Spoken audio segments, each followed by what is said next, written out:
नमस्कार, मैं यश Sharma, Kothari study network में आपका स्वागत है। आइए शुरुआत करते हैं आज की राष्ट्रीय खबरों से। विशेषज्ञों का कहना है कि भारत अपनी पनडुब्बी के बेड़े की आधुनिकीकरण के मामले में पहले से ही एक दशक पीछे है, जबकि चीन अपनी बड़ी नौसेना और अति विशिष्ट पनडुब्बी क्षमताओं से आगे बढ़ गया है। प्रथम विश्व युद्ध 1914 से 18 के दौरान पनडुब्बी पहली बार नौसैनिक युद्ध में एक प्रमुख कारक बन गई थी। द्वितीय विश्व युद्ध 1939 से 45 में भी पनडुब्बी ने बड़े पैमाने पर भूमिका निभाई थी। हाल ही में संयुक्त राष्ट्र शैक्षिक, वैज्ञानिक और सांस्कृतिक संगठन यूनेस्को ने श्रीनगर को UNESCO creative cities network UCCN के एक भाग के रूप में नामित किया है। मुंबई, चेन्नई, हैदराबाद, वाराणसी और जयपुर के बाद श्रीनगर यह उपलब्धि हासिल करने वाला भारत का छठा शहर है। भारत में स्वतंत्र भारत के पहले शिक्षा मंत्री मौलाना अब्दुल कलाम आजाद की जयंती के उपलक्ष्य में हर साल 11 नवंबर को राष्ट्रीय शिक्षा दिवस मनाया जाता है। 11 सितंबर 2008 को मानव संसाधन विकास मंत्रालय द्वारा इस दिन की घोषणा की गई थी। मौलाना अबुल कलाम आजाद ने 15 अगस्त 1947 से 2 फरवरी 1958 तक शिक्षा मंत्री के रूप में कार्य किया।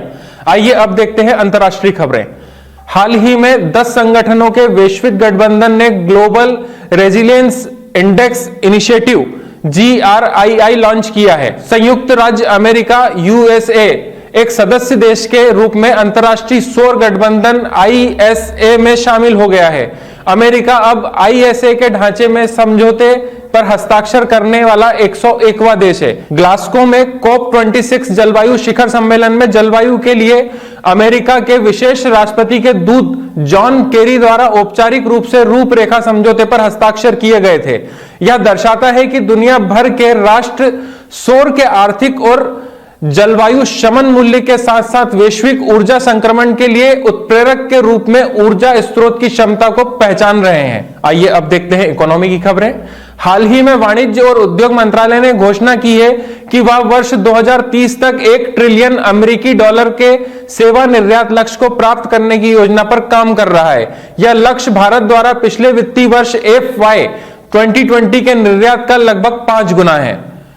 COP26 के साथ साथ जर्मन वाज द्वारा जारी वैश्विक जलवायु परिवर्तन प्रदर्शन सूचकांक CCPI 2022 में भारत को 10वें स्थान पर रखा गया है। 2020 में भारत 10वें स्थान पर था। भारत ने लगातार तीसरे वर्ष उच्च जलवायु प्रदर्शन के साथ शीर्ष 10 सर्वश्रेष्ठ प्रदर्शन करने वाले देशों के रूप में अपना स्थान बरकरार रखा है। आइए अब देखते हैं स्पोर्ट्स की खबरें।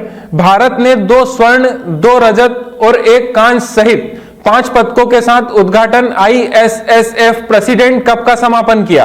केवल आमंत्रण टूर्नामेंट पोलैंड के वोक्रेल में आयोजित किया गया था, जिसमें शॉटगन, पिस्टल और राइफल श्रेणियों में से प्रत्येक में शीर्ष 12 निशानेबाजी को विशेषता थी। भारत की मनु भाकर ने 2 स्वर्ण पदक जीते।